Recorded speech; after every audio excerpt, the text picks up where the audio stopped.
Donald Trump's lawyers say the case against him won't make it to a jury. The former president, who appeared in a New York court to face 34 felony charges yesterday, returned to Florida to give a rousing speech to his supporters. Sky's Mark Stone has the latest from New York. Behind the extraordinary spectacle, the dust is now settling on those charges, on that 16-page document.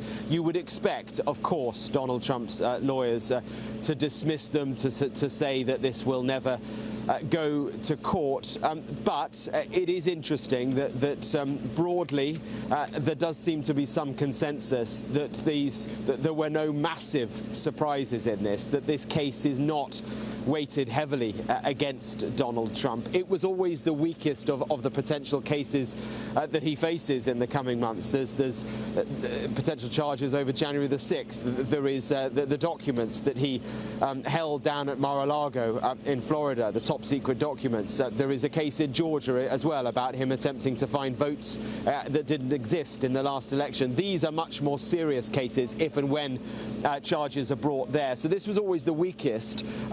But it does appear that the federal prosecutor here in the Southern District of New York will have an uphill battle. He is, of course, claiming that these are felony charges. That is how he is presenting them. But in order to do that, the prosecution needs to prove that the documents that Donald Trump and his team are said to have falsified were falsified because of to hide another crime. Essentially, that Donald Trump was not hiding the salacious information about Stormy Daniels and all the rest of it simply to preserve his dignity, to keep it from his family, to keep it from his wife, but that he was doing so to improve his chances to win the 2016 election, which of course he went on to do. So that is the challenge for the federal prosecutor and for the prosecution over the course of the next few months as they work out whether or not it will go to trial. Briefly, Donald Trump himself, well, he is, as you say, back down at Mar-a-Lago, a rousing speech,